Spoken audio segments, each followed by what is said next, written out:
All right, it's just a couple of minutes after 11 o'clock, and a very good Saturday morning to you. It's Drivetime Radio. I'm New York Vinnie. We are on the road this week, as we have been for, I think, the last 10 days or something. I mean, I don't, that's the good thing about being on the road is you totally lose track of time if you're driving.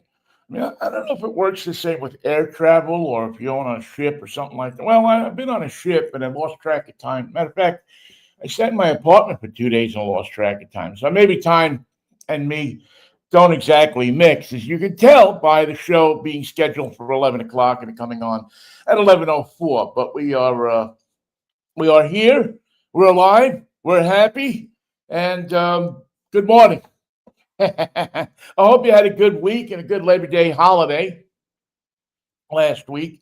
We did not join you on Labor Day weekend because we were on the coast and just had a problem getting things hooked up. As as hooked up as the state of California is to the internet, there are places where you're still looking. If you drive into a place that says internet, or what's the popular thing, Wi-Fi, and boom, it doesn't say what kind of power the Wi-Fi has or what it can carry. So there are some places where it says, yes, we have Wi-Fi, and you're sitting in a coffee shop thinking, okay, this is going to be groovy, and the next thing you know, it's like the lowest possible level of internet access. So, you're waiting for somebody who's cruising Amazon to get finished so you can get enough internet access and enough space on the internet to join or to do a show. And I guess, I mean, I don't know, I'm not an expert, but I guess this takes a lot of internet space to do this. So, unfortunately, we couldn't be with you last week, but we are with you this week. And we will have what we had scheduled for last week, an interview with my good friend and the head honcho over at Pickup Truck and SUV Talk.com. Tim Esterdahl will join us in just a few minutes, and we'll talk to him about pickup trucks because that's kind of the focus of the show today. Although we're going to show you a couple of things that aren't a pickup truck. We will, in fact, delve into the future of pickup trucks. Pickup trucks have fascinated me since I think I could walk. I mean, my dad at his gas station used to have what we affectionately call the road service truck. And that was, the first one I remember was a green little international 51 or 52 international pickup truck. That would probably be worth $1 million today. But back then, it was something that he bought for $50 off of somebody and, threw a pair of booster cables in the back, a jack, and a lug wrench. And when customers used to have problems with their cars, he'd go out and service them with the truck. And it, had the 3 on the tree and didn't have a radio, but it had the metal dashboard with no padding and the windshield wipers that you had to turn on. And it had, and this was the coolest thing, it had the 2 front windshield panels. It was a split windshield, and you could loosen them and open them up so you could get air coming in through the windshield. And that was what they called, I guess, air conditioning in those days. But it was really, it's like, it's the first truck that I remember from, and from that time, I really fell in love with pickup trucks, which was odd since I lived in New York City and nobody had a pickup truck except somebody that was working with one. Nobody, like today, drove a pickup truck as a matter of course. There was no 4-door pickup trucks except if you were working for the railroad or if you had a special order camper edition, which oddly enough, I did have back in the middle 70s, and it had a camper in it, but it was a 4-door 72 Chevy long bed that had a camper in it. I think we bought it for, I don't know, $100 or $200, and we're going to take it to California, except it crapped out on us the day we were going to leave, so we had to take my sister's Falcon. That's a whole nother story, which I think I've told parts of it over time. But the thing is that I kind of got into pickup trucks when like I said, when everybody else was, setting up hot rods. I set up my share of hot rods too, but I always had a kind of a tuned up pickup truck around because we used to use them for going after accidents. Put a crane in the back and it would be an instant tow truck. And it was really, this is the days of bare bones pickup trucks. The most luxurious pickup truck I could remember from that era was, I think, in 71 or 72, Chevrolet came out with the Cheyenne. And that was one of the trim levels of the Chevy pickup trucks. And if you had a half-ton short bed Cheyenne, it was, you were in heaven. They came with 396 engines that were bought out a little overboard to 400s. They were pushing, they're advertised them at 350 horsepower. I'm absolutely positive that there was no less than 400 horsepower in these things. And they had the truck tranny in it with the granny tranny. That low first gear that you would put it into first gear, and it would wind out about 20 feet, which was built for towing, for pulling things, for pulling tree stumps out. The truck would pull down a house, and it had, padded dashboard and a fancy wood grain appliques on the. It had this massive glove box door, and it had the wood grain panel on there and a special molding and some special door panels. No power windows. Power windows were unheard of in a pickup truck until the next year, until they came out with the 73, square body pickup truck, that revolutionary design that, became famous because they produced so many trucks under it. But that first edition, even then, the Cheyenne was about the top of the line until I think 74 when they came out with the Silverado. And then that had a lot of stuff on it. That gave you suspension options. They had a big 10 edition that was a half-ton pickup, but the suspension and some other stuff on it was geared up for 3/4 ton. So in essence, it was a 3/4 ton with half-ton wheels. And this is important in those days because the half-ton wheels were the ones with the 5 lug nut pattern, the 15-inch. If you got the 3/4 ton, it switched over to a 16-inch truck tire that had a lug nut pattern of 6 lug nuts, which was almost impossible to get any kind of cool-looking rim or tire for. In those days, the 16-inch tire was a truck tire, and they all were, heavy-duty, hard rubber. But when you had the half-ton wheels on it, you could get, put like PA radials, or you could put Vogue tires. I mean, there was nothing cooler looking. And let me tell you something, I can attest to this. There was nothing cooler looking than a 76 Chevrolet short bed step side pickup truck with the 400 engine, the 4-speed transmission, Riviera mags. We used to take those Buick mags, those 5-spoke Buick mags, take those off, slap them on it with a set of Vogue radials with the red stripes. It was the coolest thing in the world, man. If you had that, you were King Dude on the, and again, we used them for tow trucking. So, and we had these fold away cranes so you could put a tonneau cover over the bed and you would never know it was a tow truck until you pulled up at the scene of an accident. But these were the trucks that I grew up with. And again, in New York City, when everybody else was driving cars, I had either that pickup truck or a Corvette. I had an assembly of cars in the middle.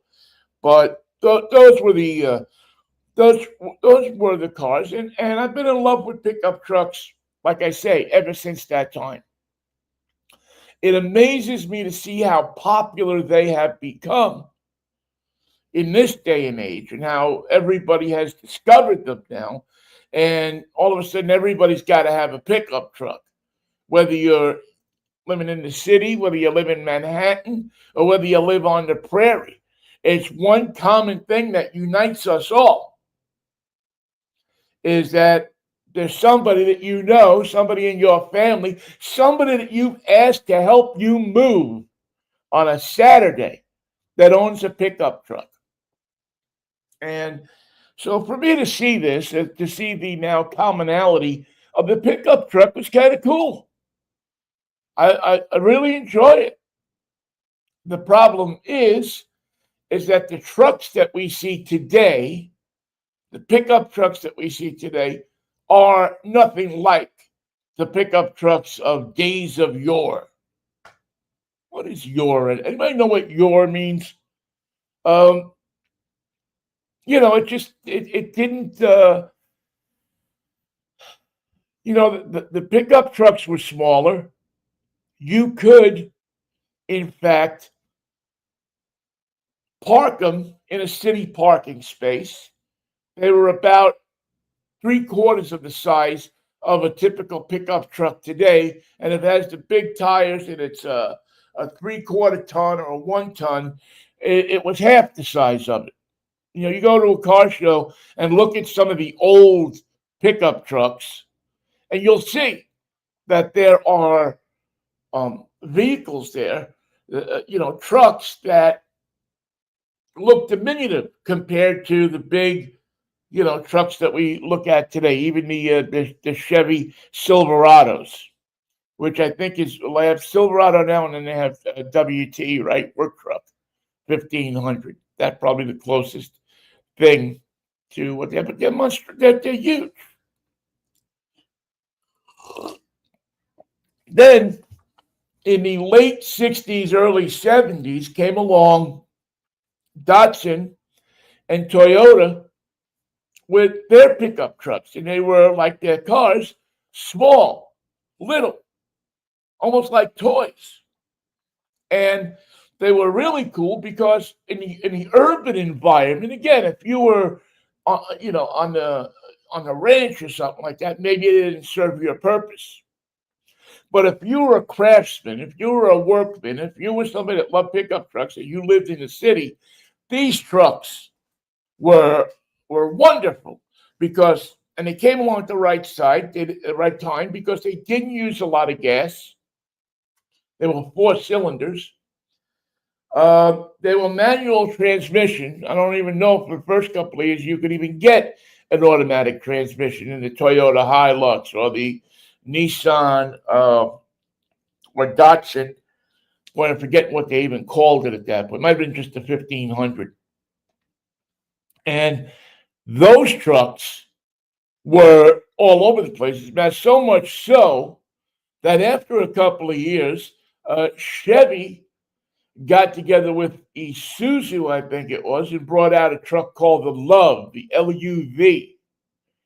And that was, took care of Chevy's space between their huge trucks and maybe the El Camino, which at that time was the smallest pickup truck you could buy. It was, half a car, half a pickup truck. And it served a lot of people's purpose well. Matter of fact, I even have pictures of a tow truck that was made out of an El Camino. There were quite a few places that made, tow trucks out of El Caminos. But there was a need for something different. Also, if you were in the service business in Manhattan, you needed a truck that could get into a garage. And a lot of those, the larger C10s, C20s couldn't get into a garage. They were too big. You had to let air out of the tires to get them into a garage. So anyway, uh, those trucks went along spectacularly for a long time. And people started tricking out those trucks. I mean, it kind of looked crazy, but people were tricking out those trucks. And all of a sudden, it became a nice aftermarket of wheels, of different accessories for the mini trucks, is what they called them. And they were hugely popular, and they were a great little addition. I don't know why American manufacturers never felt compelled to build their own mini trucks. That they immediately went to the foreign makers um, to build trucks. Ford had wasn't called the Escort. What was it called? It's escaping me right now. No, it wasn't called the Escape either. But Ford built it wasn't a Ranger, because that came along as their mid-size pickup truck. That we developed in the 80s, a mid-range size pickup truck that was supposed to straddle the line between one foot in the big truck pool and the other foot in the small truck pool. And from there, we now had four types of pickup trucks that you could buy. You could buy the regular full-size C10 that would progress up to a three-quarter-ton C20, even up to a C30, which was kind of a heavy-duty work truck. You had a mid-size truck that was the S10, was the Chevy version of it, the S10, which nowadays would be the Canyon of the Colorado. And those were, served the purpose of that middle truck that wasn't too big and wasn't too small, like the mini trucks. Then you had the mini trucks, the Chevrolet Love, and the Ford entry. And I think for a while, Dodge even had an entry into that class of trucks that competed with Toyota and Nissan and Mazda. And Dodge had as a matter of fact, I think, if I'm not mistaken, the first Dodge Ram was one of those little pickup trucks. And they were great. They were built by Mitsubishi. They were good, solid trucks. As a matter of fact, a lot of people say that those trucks were better than the actual Dodge pickup trucks that were made in America from the day. Dodge, remember, if you know pickup trucks, you know that Dodge, aka Ram, was a far distant third place for people who were looking for pickup trucks in the 70s and the early 80s. Dodge didn't come into their own in pickup trucks, which was kind of a shame, because the legacy of the Dodge trucks was that they were big, powerful, power wagons. They were big, powerful, kick-ass trucks that were the favorite of people who worked for a living and didn't just, drive their truck for for pleasure. They didn't just take it to the dance on Saturday night. But because of their unibody construction, because of the way that they were built, they got a bad rap. I don't know if that was deserved or not deserved, but from what I had heard at the time, you didn't see them. You didn't see. It was all Fords or Chevys. One way you can always tell how good a pickup truck is if you go to the auto repair community and you see towing services or service trucks that are the brand that you are questioning. You saw a lot of internationals. You saw, although you didn't see those for light duty tow trucks, but you did see it for heavier duty tow trucks, for trucks that were strictly towing and not chasing. But the international trucks, pickup trucks, were good, solid pickup trucks. The Jeep pickup truck was a great pickup truck. I owned two of them. But they had a problem with the rear wheel bearings when you put weight on that rear axle. For some reason, it exploded the wheel bearings. They didn't have heavy duty enough wheel bearings to put in the rear of that truck. So if you put a Holmes crane in the back of it, you started towing cars with it, it would you'd be replacing wheel bearings. I think we replaced wheel bearings on that truck once a week. But its size was such that you could get it into garages, so you get it into tight spaces in parking lots. And it went in the snow, man. When it was snowing out, that truck was the truck that everybody wanted because you made money with that truck. And by that time, Chrysler had owned them as well at that time, I believe. I think it was Chrysler. It hadn't gone over to American Motors yet. So these were your choices of different pickup trucks that were out there. And then somewhere along the line, the companies saw, the American companies, and also, to be fair, the Japanese companies saw that there was money in those pickup trucks and that they were starting to become, and maybe this was a result of John Travolta in Urban Cowboy or something, I don't know. But all of a sudden, people in the city were catching on to pickup trucks. And their use, their versatility, they looked cool. They had some weight behind them. As cars became lighter and lighter and lighter, pickup trucks kept their heft. They kept their bulk. They kept their weight. And they also weren't subject to a lot of the pollution control laws and other different laws because they were light-duty trucks. So a lot of the smog stuff, I think the smog stuff after a while, but a lot of the different laws that you had to adhere to with a car, you didn't have to adhere to with a truck. Especially in New York City, if you registered your pickup truck as a commercial vehicle, you could park just about anywhere. In a loading, if you had it registered as a car, as just regular plates, you didn't get that privilege. But you got that privilege if you registered it with a commercial license plate. They usually started with a letter instead of a number. So those are some of the advantages of the pickup trucks. We all know they grew and they grew. By the time the 90s rolled around, all of a sudden you had these Jagunda pickup trucks that were out there. And it's funny because Dodge started to become, and I remember, the when they started calling their truck a Dodge Ram, their full-size pickup truck. People started to look at them. They started to get a reputation that they were a pretty good pickup truck.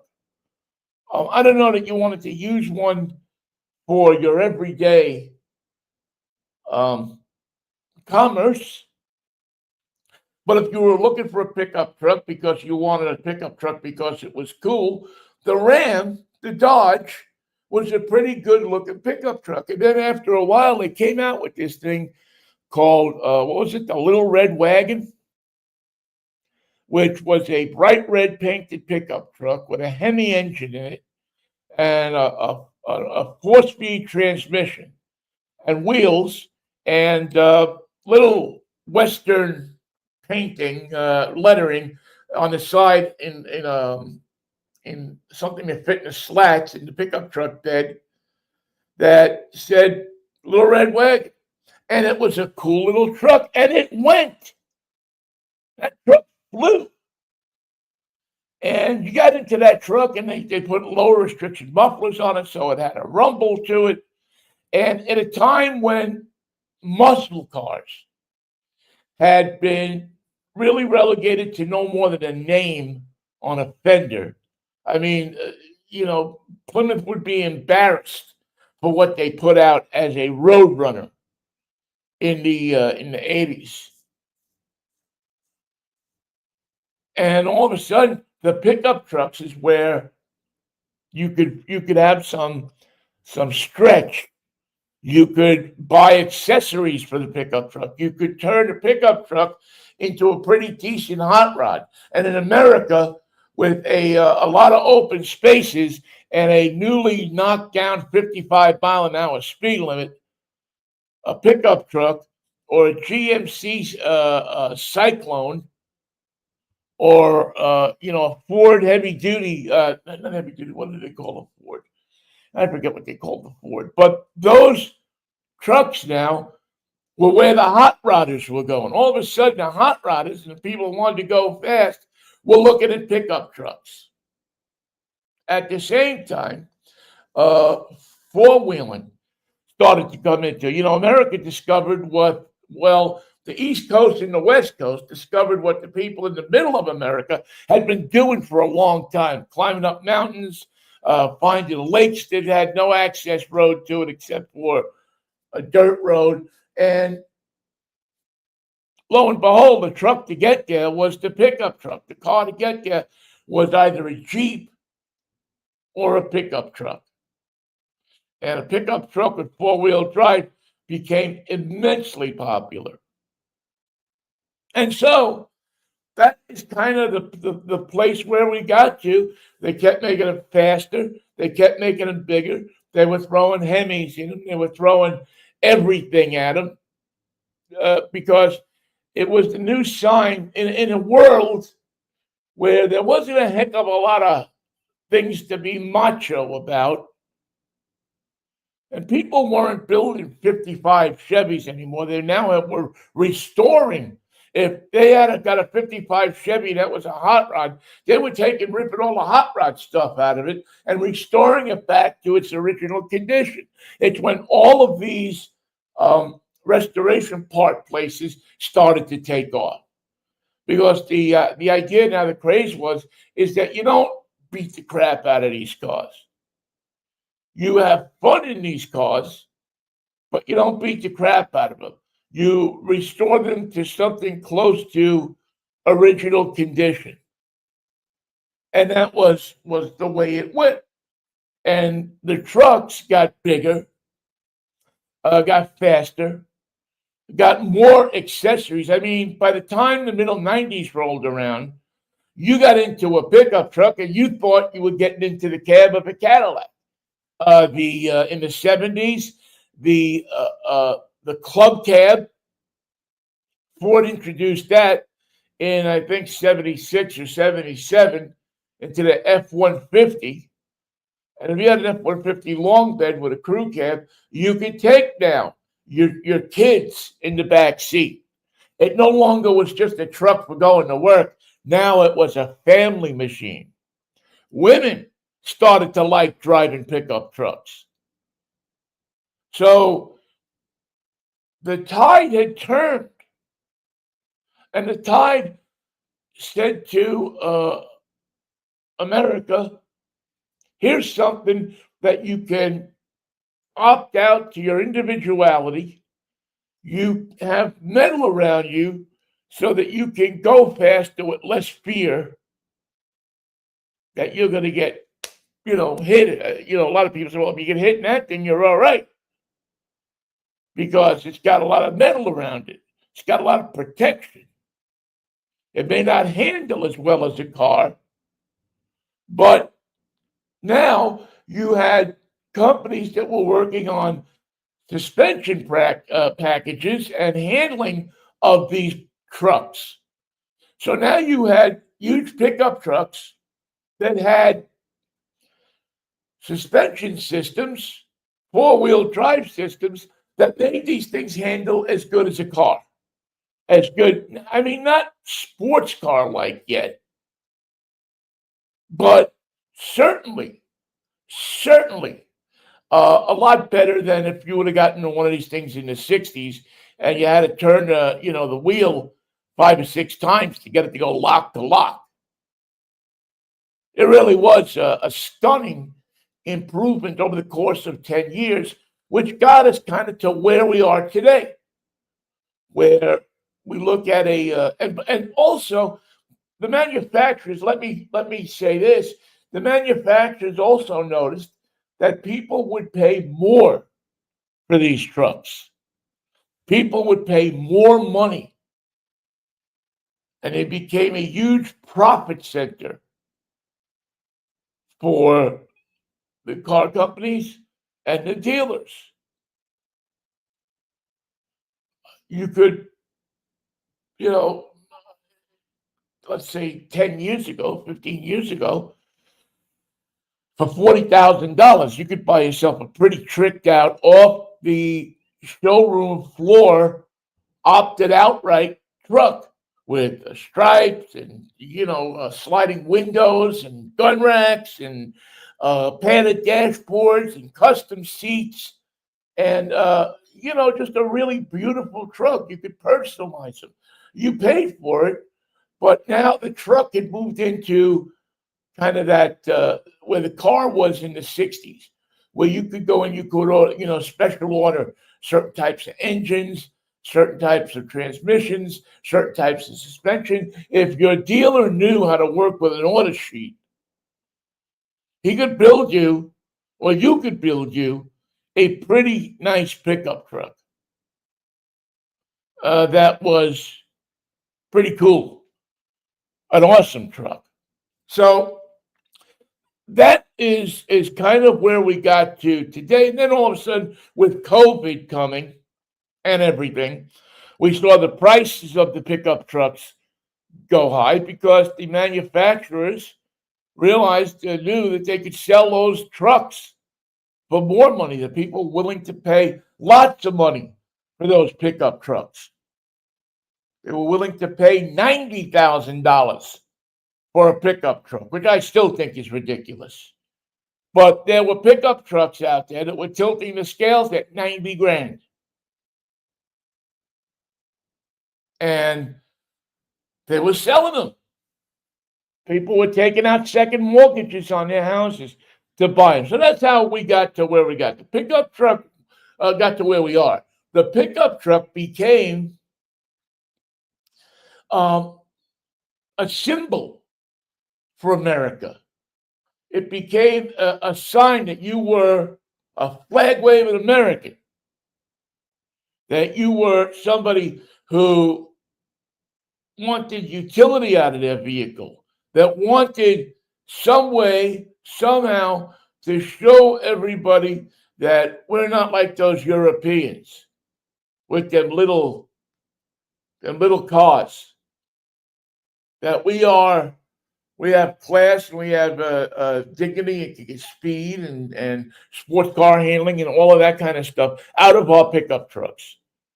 And with some of the packages that you came upon, there was all of that in these pickup trucks and more. And when you look at things like the Ford F-150, King Ranch, I mean, my God, it was opted out better than any Cadillac that I saw in the 60s or the 70s. They had, the American car companies were onto something. And of course, Toyota and Nissan were not going to let the American car companies just, run away with the whole market. They saw what was there, and they started to make trucks that, grew out of their smaller trucks and were now full-size pickup trucks. Now, the perception on these trucks were that they didn't quite come up to the standard that GM and Ford and Ram had put out there for pickup trucks, but they were good trucks. If you wanted a heavy duty truck, though, something with dual wheels on the back, you still went with GM, Ford, or Chrysler.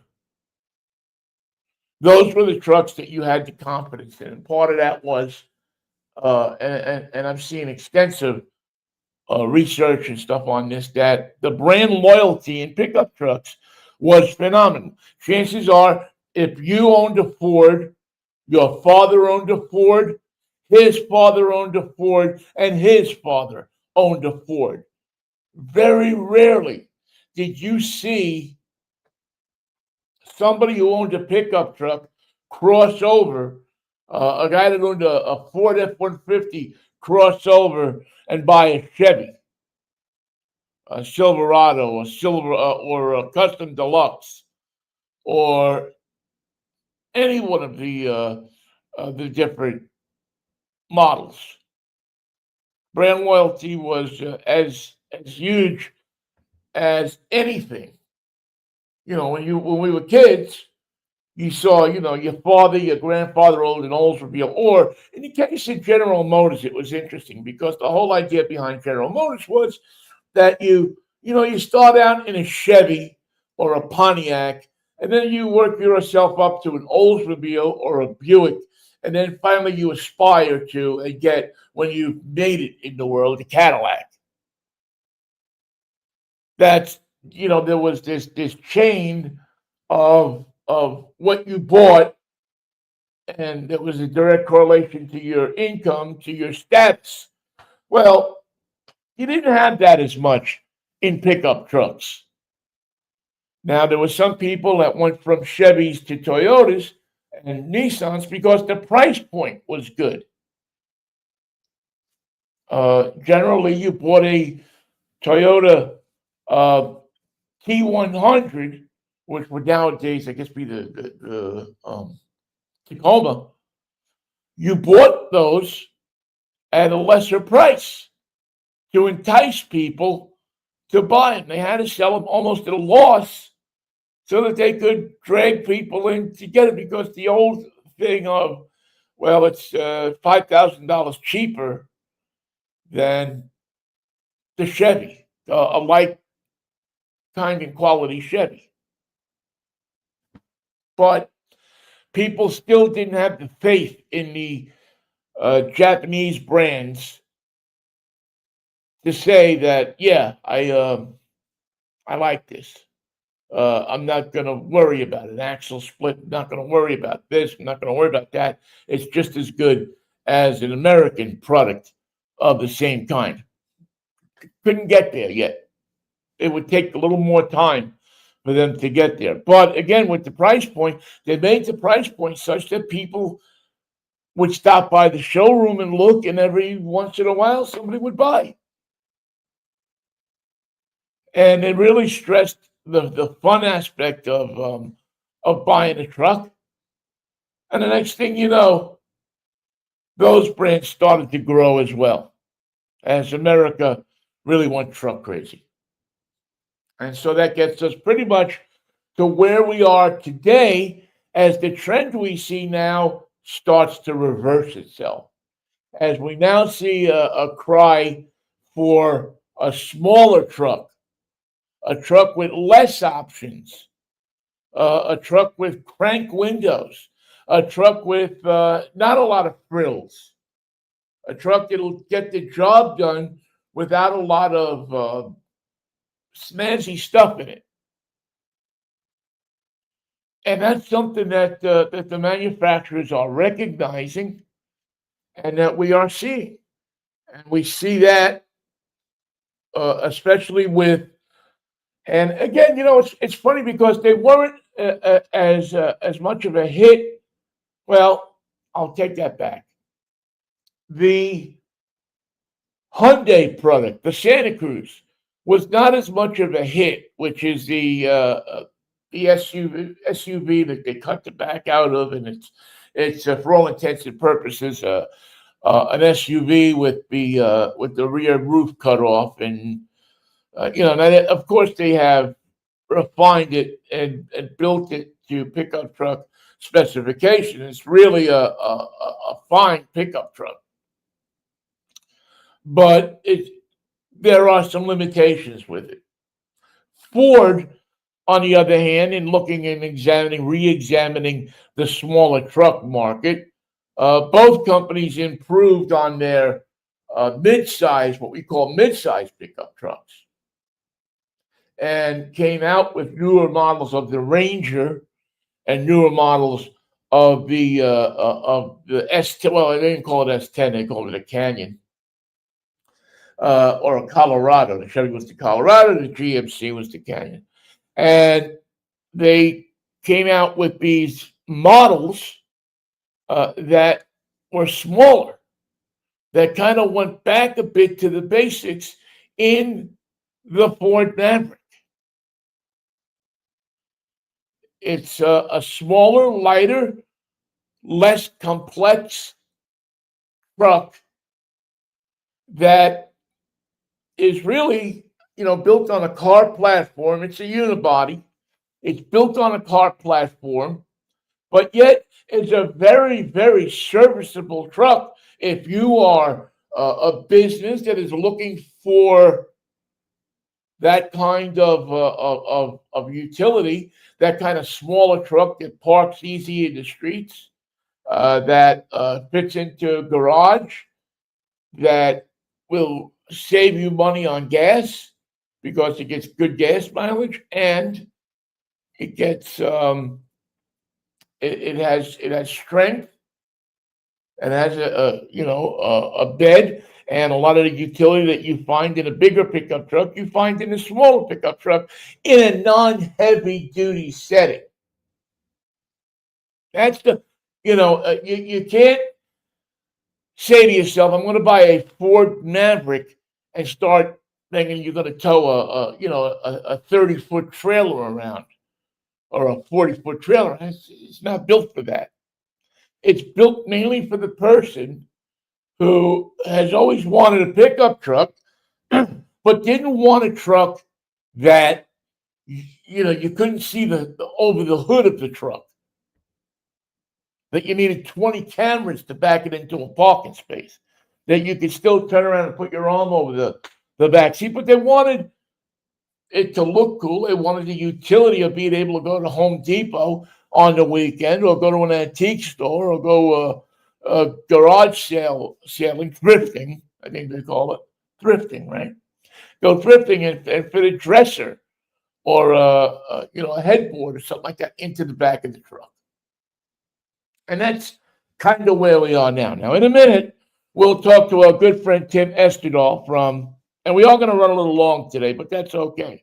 I think this is a fascinating subject.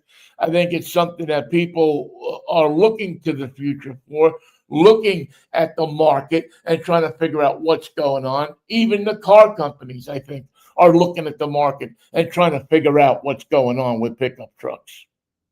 All right, this is Drivetime Radio. I'm New York Vinnie. It's a Saturday morning, and we are brought to you by my good friend George Jackson Promotions. If you are looking for merch, if you're looking for T-shirts, imprinted T-shirts, if you're looking for keychains, if you're looking for giveaways for your business, if you run a sports team and you want to get different kinds of little tchotchkes, souvenirs either to give to your players or your parents, or sell to people who come to your ball game, different stickers, things like that, whatever, merch. My friend George Jackson at GJ Promo is the guy to talk to. George is a good guy. I've known him a whole bunch of years. He's a solid guy. He's a small businessman. He's local in Pittsburgh, but he also services Seattle. He'll service anywhere. And what he will do is get you what he promised you when he promised it to you, which, as we all know, is something today in a business that is quite rare. For a business to fulfill on the promise of what they said they were going to do and do it is really, these days, something worth looking at, something to talk about. And George Jackson Promotions does that, and does it with a happiness and a glow, because the guy loves. He's a regular guy. He's not a multinational corporation. He doesn't have fancy TV commercials. I'm a spokesman. How fancy can he be? But he gets you what you need, gets it right the first time, gets it to you when he said he was going to do it, and he's worth talking to. He sponsored this program almost since it's come on the air. Now, what is it? Well, let's see. I mean, we're doing this version of Drive Time 5 years, and he's been sponsoring at least more than that, 6 years, sponsoring it that long, at least. And so, again, gjpromo.com. That's gjpromo.com. Or go on Facebook and look at George Jackson Promotions, GJ Promo, and look at his line of merchandise, top quality. Look at his satisfied customers. Look at the businesses that he does business with, and call up anybody that bought something from George. As long as I know him, and way before that, and ask them how George treated him, and they'll tell you he's a solid guy, and he gets you the stuff on time as promised. And if for some reason it's not right, he makes it good right away. He's not, it takes you 6 weeks to find him, and you're sitting there with an event, a golf tournament or something like that you need, the divot fixers for, and they're somebody else's divot repair tool. Something to think about. And again, George Jackson Promotion. I think in this next segment, when I talk to Tim Esterdal, I'll promote him once again, because I think he's so good that he deserves a couple of spots. All right, my good friend Tim Esterdal from Pickup Truck and SUV Talk. He's a solid guy. He's been running this vast wealth of knowledge for pickup trucks and SUV for a long time. He's a Midwest guy, so he knows. I mean, he's been fooling around with pickup trucks for a long time, and I have found what he says, either when he predicts something or when he talks about something, is probably some of the most fact-based, some of the most insightful things that I can think of, that has, gives me, as a person doing this show, an education when I listen to one of his interviews or read one of his articles. It gives me an education. So I hope that it will do the same for you. Let's bring him in now. We'll get a chance to. Okay. So we will go in 3, 2, and 1. And welcome back to another edition of Drive Time Radio. We do them every Saturday morning. Whether you like it or not, we're here at 11 o'clock. We crank the thing up. We get going. And we usually have some people on. We usually drive some cars. We usually talk about what's going on in the automotive business. And around 12:30, something like that, we stop doing it. So you get a chance every Saturday morning to spend some time with us.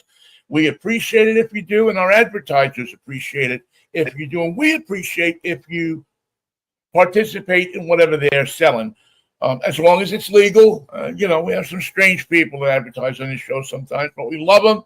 And especially our friend George Jackson, Business Specialties, Advertising Tchotchkes. If you got a little calendar in your pocket, chances are it came from George Jackson. So give him a holler. You can get him on gjpromo.com, or you can also catch him right on the Facebook thing there at George Jackson Promotions, and he will take care of him. Tell him Vinnie sent you, and I don't think he'll give you a discount, but he'll talk nicer to you.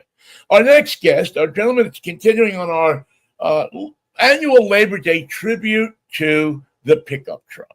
We do it every year because the pickup truck is, I know that a lot of people, country stars and everything get them and they use them to drive around and make their videos and everything. But there was a time when, I grew up looking at Mr. Kulik, the refrigeration guy's pickup, and he had loads of tools in the back of his truck. And he went out to people and fixed their refrigerators. And another guy I knew had a jack in the back of it. And he used to drive up and down the Grand Central Parkway at night, fixing people's flats for $5 or whatever it was. So the pickup truck is a versatile workhorse.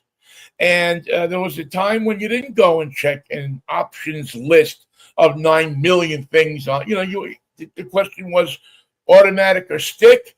The question was 3-speed on the column or 4-speed on the floor with a granny tranny, which was a little low thing that you put it if you had to pull something hard. You didn't have a electric switch that went tow haul. That's all in the past of pickup trucks, though. Now we've talked a bit this morning about where pickup trucks are today, and we're going to talk about the future of pickup trucks and continue with where they are today with a gentleman who, when I read his website and I listen to him and I see his posts on all the social media, I think this guy knows more about trucks than anybody that's working at any one of the auto companies.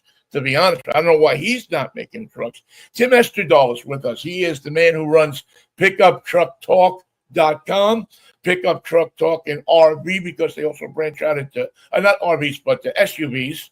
Maybe someday they'll branch out into RVs. I don't know. The way things are going, we got to be moving on our feet in this business now, don't we? Yeah, it's actually, I just bought a camper this spring, and it's been a conversation already. They're talking about doing RV reviews next, and I'm like, okay, I can do that too. If you want to go down that road, it seems like that's becoming a thing in this world as well. Yeah, well, oddly enough, I don't own a camper, but I'm fascinated with two YouTubers, the RV Miles people, which is a really good YouTube site. It's a husband and wife team, and this guy, Traveling Robert, who is, I guess, supposedly made like $50 million off of YouTube. He's always on the road, always in his Winnebago, and he's always traveling somewhere. And, the funny thing is, if you don't have time, especially Traveling Robert, because he's always in that thing, if you don't have time, it's actually a good way to get to see the country without having to, get your fat butt off of the couch, because they go everywhere. They talk to people with RVs and stuff. So there is some kind of, educational tilt to this as well in the RV stuff. So I don't know if you take a look at those guys. They're good, very good examples, I think, of guys that do it right. But we want to talk to you about pickup trucks because we are paying tribute this morning to the pickup truck. And let me start this way. When you look at, because you're a guy that's been around a while, you didn't just start doing this last week. When you look at where pickup trucks have come to from where maybe even you picked them up as a 17, 18-year-old kid who lives in a part of the country where the pickup truck is normal, are you surprised at the status that pickup trucks and the luxury that pickup trucks have taken on in our automotive society? I am. You know what's interesting? I just happened to do this the other day. I was looking at my LinkedIn profile. That's how you keep track of stuff these days. 15 years. It's 15 years now since I started writing about pickup trucks professionally, which is mind-blowing to me. And I grew up in Michigan, surrounded by the big three. In automotive, my dad has actually worked on the truck side of GM. So since I was born basically in Janesville, Indiana, or Janesville, Wisconsin, excuse me, where the GM facility is, where they built GM trucks. So I've been a truck guy since I was a baby. So I've seen them through the years, and I've either owned them or we've driven them or whatever. I've driven for decades and decades, and decades. And it's fascinating right now because you have so many different types of trucks, and the spectrum is so varied. And the questions I get from consumers can range from, what kind of work truck should I get, to that's $40,000. Then and I just want roll up windows and they don't exist anymore. And man, I'm mad about that. To a guy who's asking me which truck for $90,000 has better massaging seats. And it's like I'm constantly going.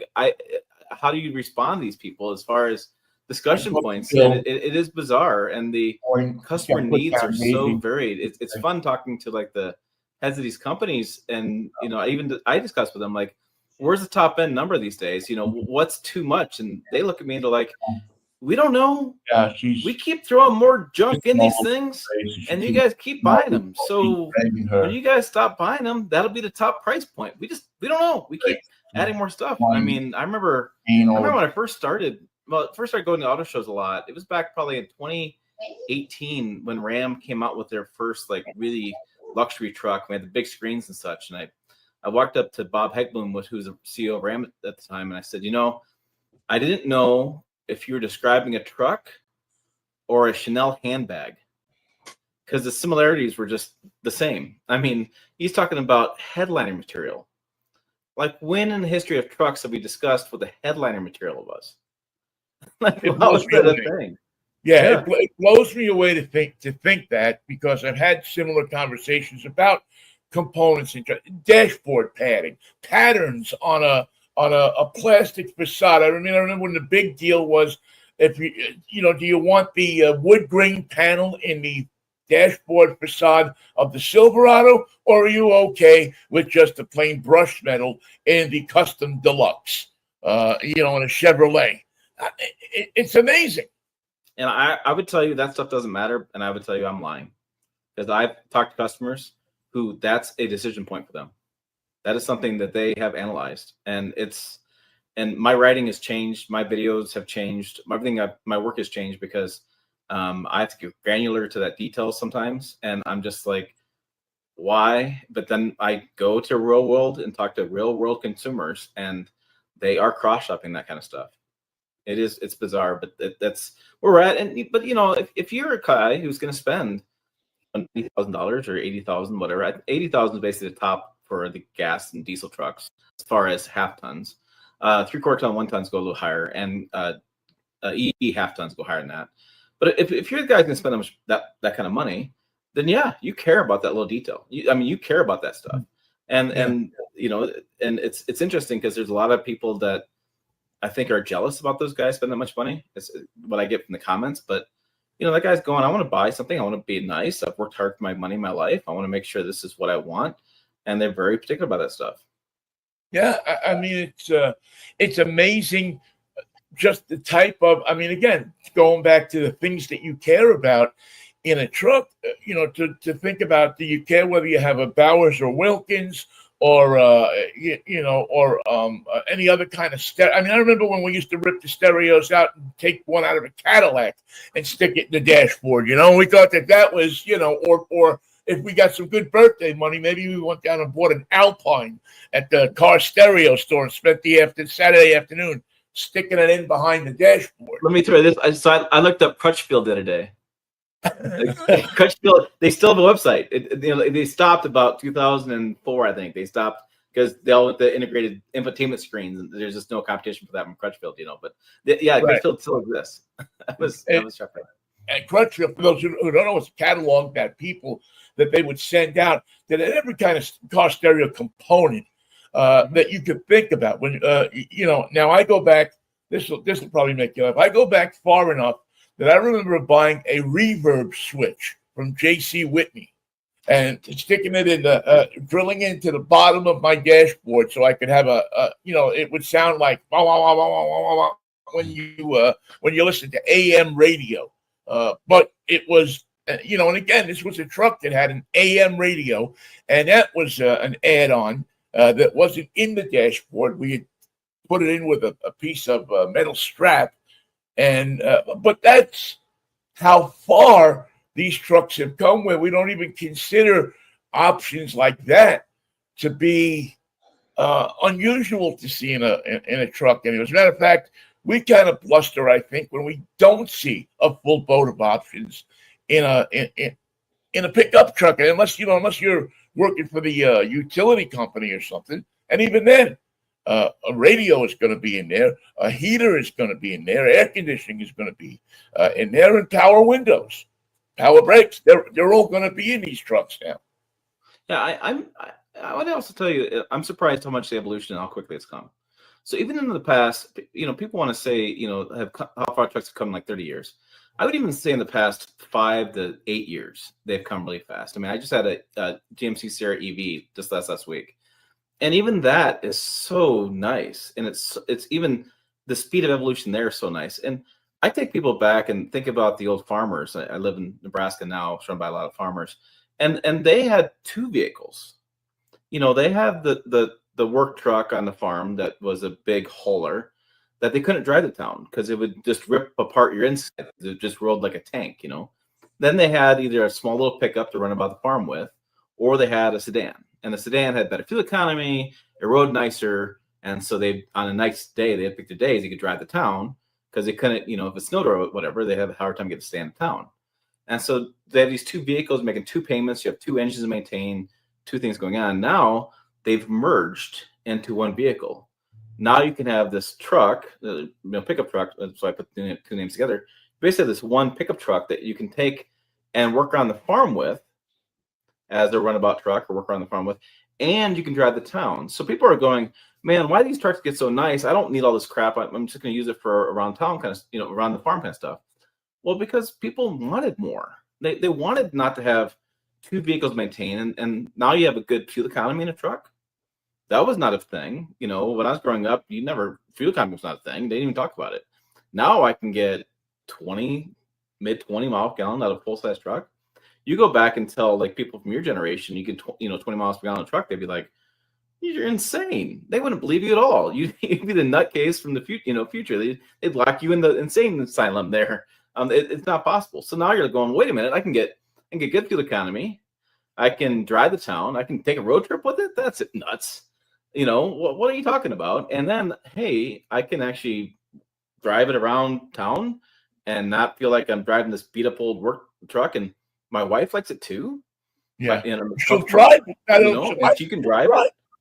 Yeah. I mean, there was a long period of time that, not to be sexist, but a long period of time that women just didn't like trucks because they rode hard. They were tough to drive. You had different 2-speed transfer cases with a real gear. You had low speed, high speed. You had to pull that lever. You had some of the work trucks had a little button. You had to push down a little button on the 3-speed to get different gears and things. I mean, there's a lot of different things that back then, but now it's like you can get in and like the Silverado, the Sierra EV. I get in, put my foot on the brake, and it started up. No push button, nothing. Put in gear and drove it, right? And then with the cameras and the safety equipment, that's something people don't talk about a lot either. Trucks have never been safer. I mean, pedestrian accidents don't happen because you have pedestrian accident alerts in these vehicles. Right. They will stop on a dime. You have all the cameras around you to alert you stuff. You have rear cross traffic alert when you're pulling out a space like a Walmart or a mall or whatever. It'll stop you if cars coming up next to you. You have these side as far as blind zone alerts, so you don't cut somebody off. I mean, it's like you have this 1 vehicle that can do it all. You make 1 payment. You're not paying what we used to call a fuel economy hit. You used to take the hit because you had to buy a truck. You don't have that hit anymore. You make 1 insurance payment. It's like I'm always mystified. People going, well, nobody needs pickup trucks. Why would you even do that thing? You're not better than anything. I'm like, so what? You have 1 vehicle that does everything. It doesn't matter if you're using it better or not. You can use it or you cannot use it. It doesn't matter. You have 1 utility vehicle for everything. Well, one thing that I've noticed too, and Tim Esterdal is joining us from Pickup Truck and SUV Talk. You can always find them on the social media channels and on the internet, their website, pickuptrucktalk.com. Excuse me. I noticed, I live in the city. I'm a city boy, grew up in the city. You now see personal use pickup trucks so much more in the city. And that's why I think there's a huge clamoring for smaller trucks, trucks that aren't the big Barujas that we see now, because people in the city that would never think of 10 years ago or 20 years ago buying a pickup truck are now saying, wait a minute, I like my friend Santa Cruz. If he goes to a garage sale, he can throw some stuff in the back. If he's going to the beach, they can sit on the back and catch the sun and have a picnic back there, and has a tailgate and everything. I mean, there's not a movement, but a sense that people in the city have found a lot of the value of a pickup truck in the urban setting, as well as the farm or the workplace or whatever. That seems to be more and more, I noticed in the past few years, a thing. Oh yeah, the Ford Maverick and the Hyundai Santa Cruz, big hits. Ford, to their credit, developed this Ford Maverick and this craze for the small pickup truck. I mean, it's perfect size for a lot of consumers. Had the bed, you can fit 4 adults. It's great, but they completely blew it. They had no idea what they had.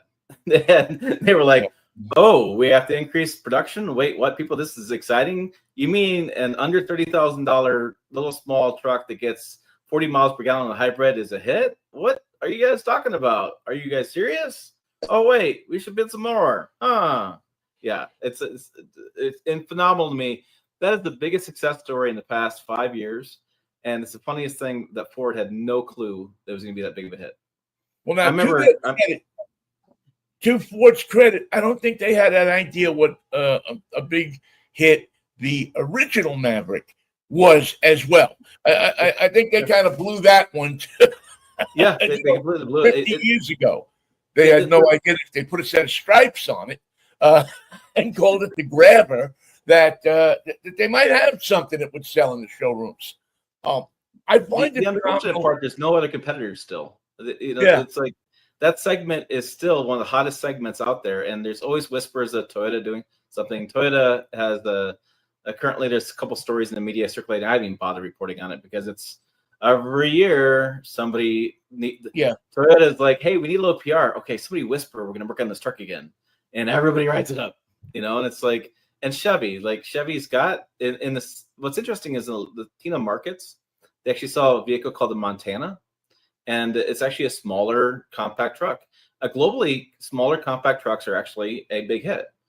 And the US, we're like, where are those things at? And it's crazy. They don't get enough over here. We don't build enough of them over here. It's bizarre because it's basically the new sedan. Well, jumping into the future a little bit here. I mean, are we looking at these small trucks and saying that's the future of the pickup truck? I mean, we're still going to need the big truck, the big, 1 ton and the 450 and the huge Ram and the dual wheels in the back. I mean, those are still going to be around. They're not going away. But for the person that bought that big pickup truck when they didn't really need that big pickup truck, I could have done okay with a smaller, Maverick would have done me just fine. But it didn't exist a few years ago, so I bought a bigger truck. Is that the future? Is that the hole in the market right now where you're going to look at these manufacturers jumping onto that train and designing and putting the market vehicles that kind of touch that American in us, that you got to have a pickup truck, the country music blasted, but yet are more sensible to drive, to own, to afford, to more sensible of a vehicle. Well, as a guy who owns a pickup truck outlet that covers trucks, I hope so. It'd be a lot more viewers and readers. It'd be a lot more people reading stuff. I think there is. I mean, look at what Amazon's doing with the Slate truck, right? Trying to build a $20,000 EV or under $30,000. That's what they're attempting to do. I think a lot of smart people are saying, hey, people want trucks. They want smaller trucks. They want that. There's a big need for a compact truck. There's a lot of competition there that could come to the marketplace that could make a niche for that. The challenge for outside manufacturing is the profit margin at that price point is tough. It's tough to make it. That's where legacy automakers can build those at a rate because they're going to be offset by some of the bigger dollar trucks that make more profit. That's going to be some challenges with more competition in that space. But I think we'll continually see more competition for compact trucks. I think there's definitely a need. I mean, if you think about, like, you're going to go buy a Camry versus a Maverick, right? They both get about the same fuel economy. They get about the same price point. but one, you can throw whatever you want in the bed. If you happen to go to get some bushes at the nursery and you want to throw some soil back there, want to throw your bike in there, whatever. If you want to throw whatever happens. If you not use the bed at all, you don't use the bed at all, but you get the same vehicle basically. I think it's not a hard choice for a lot of consumers. A lot of consumers are going to go, I have the utility of a bed if I want it, or I don't have to have it. So I think there's definitely a case for that, and I think we're going to see more of that changing as more consumers see that case for it. I know a lot of people around me have seen the Maverick and they've seen it driving around, and I've get asked a lot of questions about that, especially from the non-traditional truck crowd. There's a whole segment of people that don't traditionally buy trucks who are going, hey, wait a minute, I didn't like the bigger trucks. I didn't like the how big the F-150 got. The Ranger's too small right now, and the Tacoma, I just don't want it. But boy, this truck here got me interested. And they may have gone out and bought the Honda Ridgeline or something because it was more of a unibody, smoother riding thing. I mean, people want that smooth ride. They want quiet, powerful. They want good fuel economy, but they also want utility. That's where the SUV market took off. But now the SUV, you still got some limits in the rear cargo area where you have to close the back end, and you gotta vacuum it out, or you gotta keep it clean, whatever. And so that's where the bed comes in. And I think most automakers are now looking at that compact truck segment. I think they're not foolish. They're looking at it pretty closely, and I think they're all going. I think they expected the Ford Maverick to be kind of like a roller coaster. They expected to go up pretty high, sales come crashing back down, and it hasn't happened. Sales continue to be strong on that. Yeah, it's matter of fact, I'm in the Maverick Lobo this week, which that in itself is something that maybe you never ever thought. I mean, when did you think at some point in your life that you would ever get into a small compact pickup truck that had a track mode in it?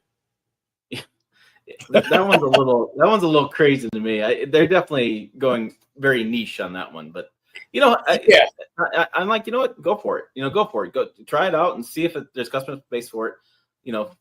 I think it's a good product. I think I went to the press launch on that, and I been talking to engineers and marketing about it, and I was like, you guys have no idea what you got here, and they didn't. And they first came out, and the sales were through the roof, and I think it's a good spot for them to be.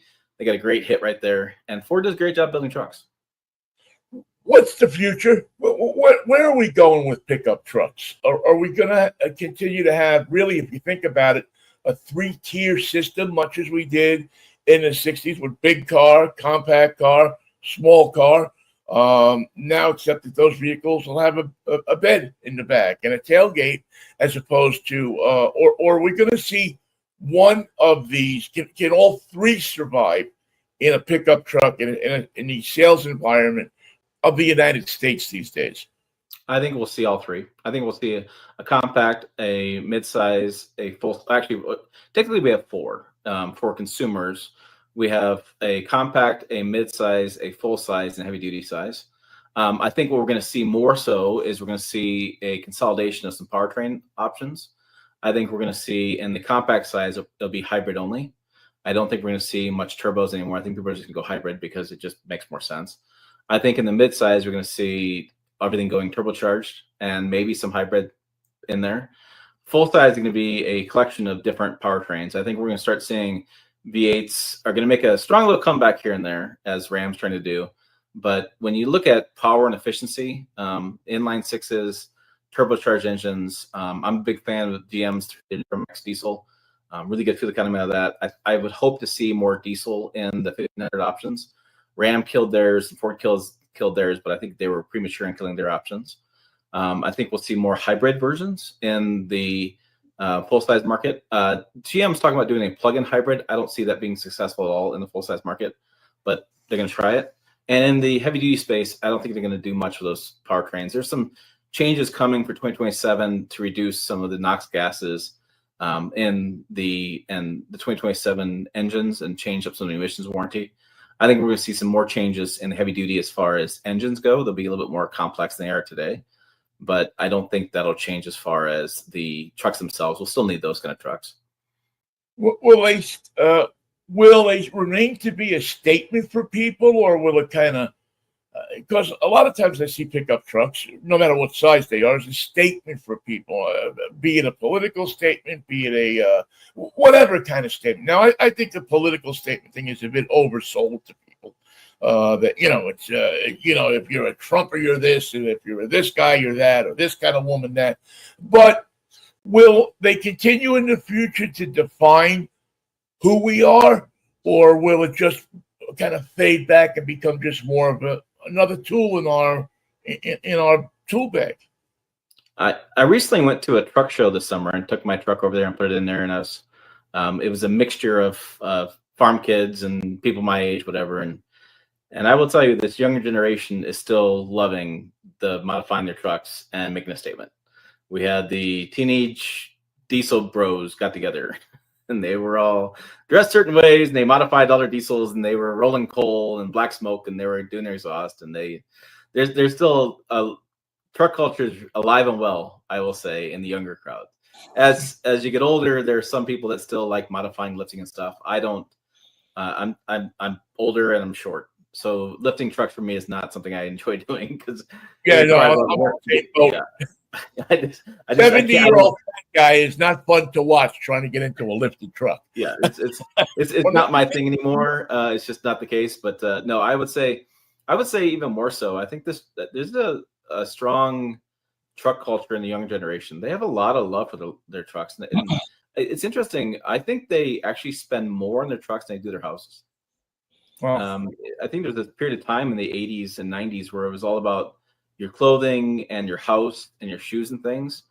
And I think it's more so now of, as long as they got an Xbox and internet, that they're fine. The house can be a shack, doesn't matter to them, but they want their ride looking nice. And they spend a lot of money on their ride. And pull into Dick's Drive-In here any Friday or Saturday night. And, it used to be all Hondas, used to be all, Acuras, used to be all Nissans.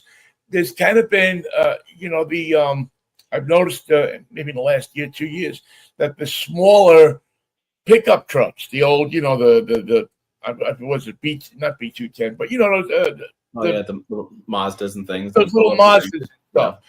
Those you're seeing more of it, and people are dumping money into them to restore them. If they're not going out and buying a new one, they're finding something that's small, fits in, in a parking space in the city, and yet it seems to be attracting a younger crowd. And I see, which always makes me feel good because our hobby, our sport, our life blood is not going to die out. It's going to continue, hopefully. Yeah, Haggerty had a report. They said that. Yeah, Haggerty had a report. They said that the muscle cars were declining in value, and body-on-frame four-wheel drive vehicles were increasing in value. Old Blazers, Broncos, body-on-frame S10s and Rangers and Mazda trucks and things were now becoming the hot item. Old Scouts were hot items with younger kids. That was becoming the hot thing to get because they wanted more adventure. They wanted more. They wanted to go out and play around off-road and do things. They didn't care about muscle cars because that wasn't part of their generation growing up. They wanted to go out and explore. What about electric trucks? Have we just have the ones that have come out? I see, because you have the Lightning, which was probably a disaster for Ford, but yet you have the Rivian, which isn't. I don't know intimately the sales numbers and everything on it, but everybody I've talked to, except for the guy that paid $72,000 to have his floor pan replaced, or his insurance company did, everybody seems to be very happy with the Rivian without it being a cult, without it turning into a some kind of car club that doesn't want to let anybody into. Electric trucks are still pretty controversial. I'm just actually was writing up a story. I took a Sierra EV towing, which I think was a really interesting experience. I think when they first came out, I think they came out in the wrong direction, personally. Actually, I'm going to talk about this. I took it on my video, but for a variety of reasons. But you'll understand this. I think when they first came out, the automakers focused them on the nerdy, geeky YouTube channels and outlets, EV only outlets. Right. And I felt like that was a really wrong approach, because those guys bought them because they were rolling computers and they thought they were just cool because they were technology. And they would do all these highfalutin tech videos and try to explain kilowatts per hour and the kilowatt per mile usage rates and all this kind of stuff. And the truck guys like me were going, shut up. Can I get from point A to point B? What the hell's going on with this? And a lot of us, I didn't understand it. And actually, they turned me off. And so the first several videos that came out were pretty bad. And the tech geek guys thought they were really cool. And so I did not get invited to a lot of first media events, and I didn't get invited to a lot of first stuff. And so I was late to the game, a lot of stuff. And my audience, and when I'm looking at the comments and things, there's a lot of hatred right now for EV trucks. And I think a lot of it was the way they were presented and the politics behind it and the way the environmental news was about it. And it's just, I think it was really poorly done. And the way mandates were done and the way there's arguments, whether there's EV mandates or not, there's so much noise about it. And so I think when you get past the noise, and I've said this in many videos I've done, when you set aside whatever you've been told to think about them, whatever your thought of, whatever story you read 5 years ago, and you are open to new ideas, and you didn't stop learning, because a lot of people would read one headline, oh, it's terrible, and they stop learning. And once you're open to new learning and you get beyond that, and I think if you can start thinking though of those vehicles in a way of where it's cheaper. For example, my towing story, I'm working on the idea that how much does it cost to tow with an EV versus towing with a gas or diesel truck over 100 miles? What's the cost difference filling up? Because that should be the conversation. It shouldn't be about like, oh, I did 1.7 kilowatts per hour driving or whatever. Nobody understands that, and I just thought that was terrible. And now, and I get the new automakers going, oh, you can charge 800 volts on the massive charger. No, how long does it take?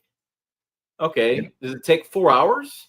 Because people still believe it takes 4 hours at a charging station to get a fully charged vehicle.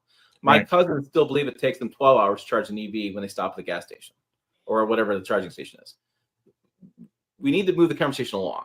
And for the guys I know that have bought electric trucks, who've come to me and we talk offline and we talk whatever in the comments things, they've had a lot of thoughts, and they've been able to get past that. And then they've thought about things differently. They've been able to change their mind and go, hey, I don't drive that much, and I don't really do long distance trips, but if I do them, I'm self-employed or I'm retired or whatever, I can take longer. It's not a big deal to me. So they've been able to put the discussion piece aside and think about the truck differently. And now they're going, man, look at all the money I'm saving. Look at all the things I get a better quality of life. I got a smoother driving vehicle. They're able to make these things, the case work for them. And so I think we're starting to see small numbers of people make that change. I know there's several people in my area that own Lightnings. I saw a guy the other day. He was hauling in his farm tractor on a flatbed with his Lightning into town to have repaired. He's a farmer that uses it, so he was able to put aside the noise and think about it from a daily use standpoint. He lives around the area. He drives around his farm. He plugs it at home, charges it up, and he's not running any fuel costs. And he probably got a hell of a deal because people were so put off by the news they heard and put off by the initial reviews and things. They were so put off by this stuff.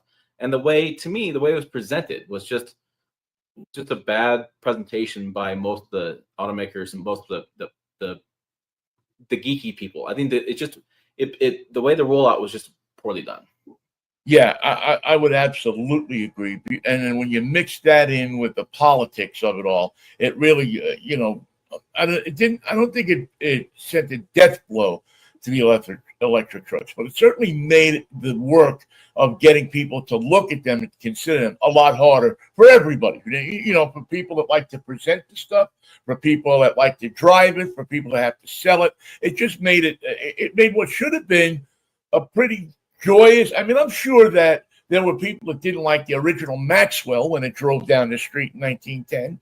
But, it was, if you stopped and you said, wow, this technology, you don't need to explain to me how it works. You need to explain to me that I can get in it, that I can drive it, that it'll be safe, and it'll get me to where it's going, to where I'm going. Yeah. And I tell people, explain to me. Yeah, and I'm like, look, it's an alternative form of powertrain. That's all it is. At the end of the day, it's an alternative form of powertrain. That's it. Full stop. Don't make it anything more than what that is. And yes, I mean, there's been bad news about it. It's changed. There's no slave labor anymore doing lithium mines. It's like I see this stuff comes. I'm like, just stop. That's what you heard 10 years ago. Things have changed. It's just an alternative form of charging. It does work. It's just not as bad as you think. You just got to change the mindset. Getting ready to wind it down. I do want to touch on Slate though, because I think that's a fascinating concept, fascinating car. It's something that I've wondered why some manufacturer hasn't done before, is create that pickup truck, whether it be big or small, that just you can opt it out. And I know economics has a lot to do with it. You have to have the packages and you have to make so much money, but it seems to me to be an unbelievably killer concept. If I don't want a radio, if I don't want an air conditioner, if I don't want this, I don't want that, I don't have to get it. It's like the old days. You can just sit in a dealership and check off the things you want. And they've made it so, I guess, from what I understand, that most of these things will be installed at the dealer. So it's not the factory. It's not on the factory. It's on the dealer to put those options in, or the person themselves. I'm not so confident about the DIY thing with people. But again, I think the pickup truck people have more of a tendency to be able to accomplish the DIY thing, as opposed to maybe Johnny's 17th floor of the apartment, buys a Slate and has 6 boxes with all the stuff he was going to put on it sitting in the spare bedroom. Is that something that's going to work? Is it going to work? And if it does work, will it work because it's a cheaper truck? Will it work because it won't have a dealer network? Or will it work because just America's ready for something different in pickup trucks? It's a super interesting concept, and I've been so on it because I've seen in my 15 years, I don't know how many startups, right? And we see startups all the time, and so I'm not like bitter, but I'm also like, all right, okay, another startup. I mean, I've been through these many times. It's super interesting. I think they'll have an initial sales volume pretty high. They'll have a pretty good take rate when they first go off, but what I wonder about, like year 2 and year 3, I wonder about whether those first initial buyers, if there's going to be a market for that afterwards. There's always, the new guy, brand new, something different, right? Got to have it and stuff. I wonder about that. I also wonder about what the transaction price is going to be in the marketplace. Like, what is it really going to transaction for, right?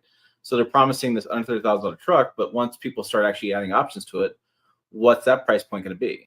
Because I think a lot of people are going to go, oh, well, it starts at this. Well, I really do want AC, or I really do want this or that. So what's that price going to be? And then when you get to that price point, do you want that or do you want a Maverick? Because essentially it's the same price point.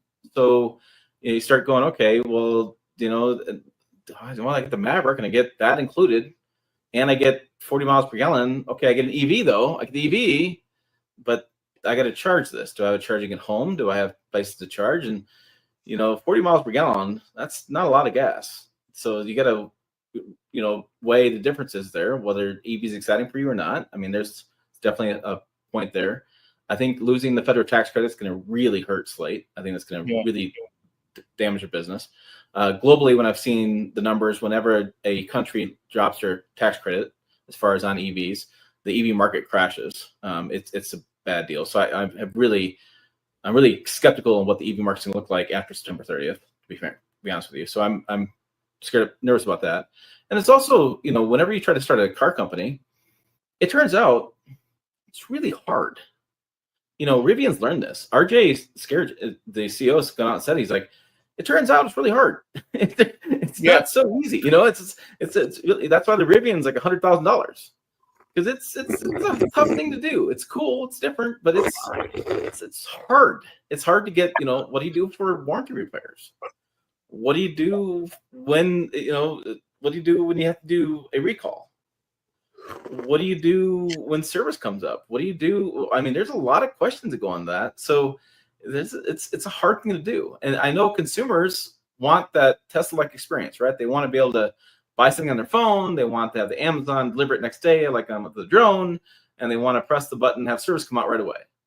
Right. Those are hard things to do with a vehicle that weighs what 6,000 pounds probably, and EVs are heavy, So it's like it's tough, and so I mean it's super interesting. It's what's great with these startups is they challenge legacy automakers to be more nimble, to think about things a little differently, and offer things differently. I've said for a long time that I don't like the packaging options that automakers offer a lot of times.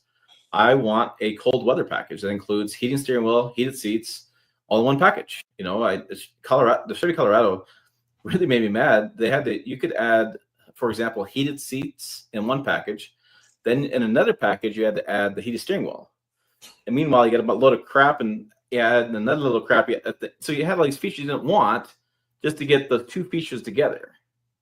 And I'm like, you're driving me nuts here. Can you just make make a cold weather package so anybody north of the Mason-Dixon line can get some heated stuff in their vehicle, and then make like I live in the hot area, cold weather, cool weather package, so I can get cool seats and things and south of that. So I think that there's some opportunity for automakers to do a better job of packaging, and I know there's reasons why, as far as you're trying to get some profit margin for accessories you don't sell, you're buying from suppliers different amount of parts and things, and I get there's a lot of economics involved in that, and that's kind of why option packages went away, because you promise suppliers you're going to sell so many of their different parts. Well, you got to be able to do that in a way, so you put those things in packages that get people to buy those packages. And so it'd be interesting to see how Amazon's Bezos is going to get around that. It's going to be interesting to see how they can make that work. I don't know. Like I said, it's super interesting. It's going to force the industry to take another look at itself, which is always a good thing. Yeah. I'll be interested to see what the true price is going to be, especially when you destination fees and what people can actually buy it for. And then do you want paint, that, or do you can wrap it? What's that going to cost? I mean, and what's it's amazing to think you're talking about a truck and saying, if you want paint. Yeah. Because it's something great. I mean, yeah. It's like it's totally customizable, which is fun customizable things are fun. People love that stuff. But when I saw it, I was like, okay, it's a Ford Maverick competitor. And they're like, no, it's not. I'm like, it's the same price point. The Mavericks is actually, I think the Mavericks just a touch shorter or touch longer. I think it's just touch longer. I mean, everybody, as far as I wrote it up as a Maverick competitor, and I think a lot of outlets do the same thing. And I know it's an EV versus a gas engine, but it's like it's 40 miles per gallon versus an EV. It seems to me like we already have this marketplace. We've already had that come out. So I don't know.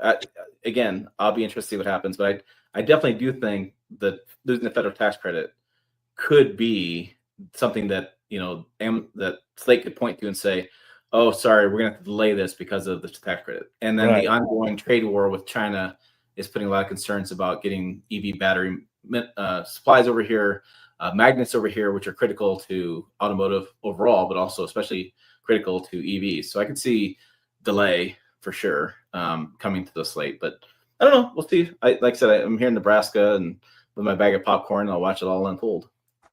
Quick final question for you. This is just, because I always throw in a question for, my own personal edification. Am I ever going to see in my lifetime, and I'm turning 70 in a day, am I ever going to see another El Camino or Ranchero or something along those lines, or is that up? Is that dead?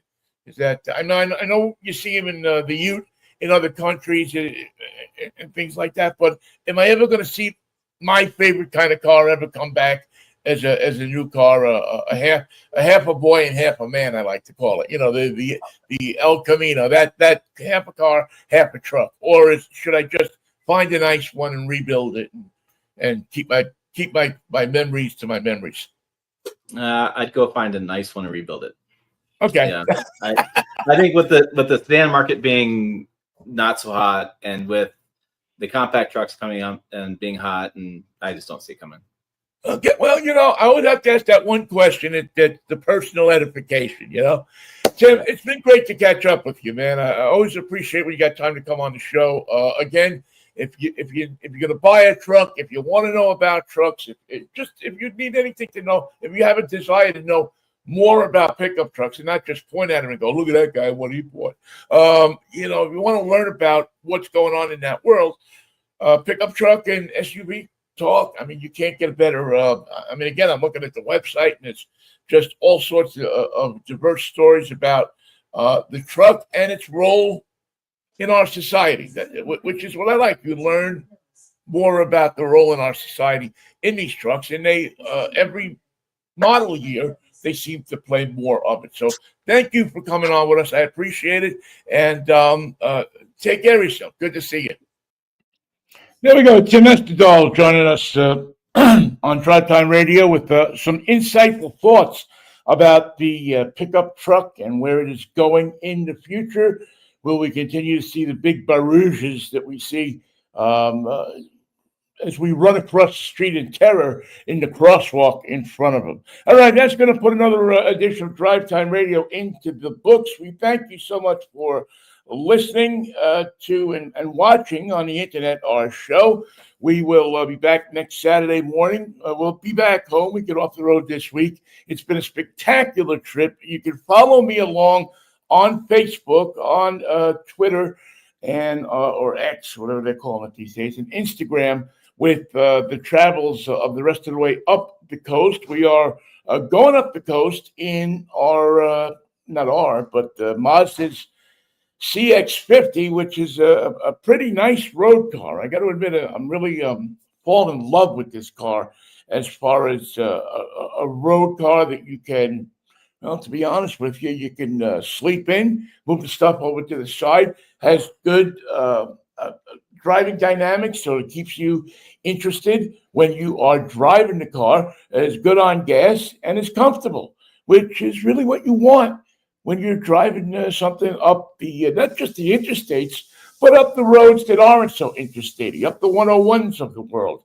up the Route 1s of the world, up the roads that aren't buzzing along at 80 miles an hour, but buzzing along at 60, and you're seeing the world. And also, when you look at it through the passenger seat as opposed to just the driver's seat, which happens when you have a wonderful daughter who is driving the car along with you and on the road with you. We thank Tim Estadal. We thank George Jackson for participating. Thank you to my sister and Matt for giving me the facilities down here to use today to bring the show to you. And if the Lord's willing, the creek don't rise, we'll see you Monday morning with Michael Knight. I'm New York Vinnie. Thank you so much for listening and keeping an eye on Drive Time every week. And remember, peace, love, and Manischewitz. Take care. Have a good one. Bye-bye now.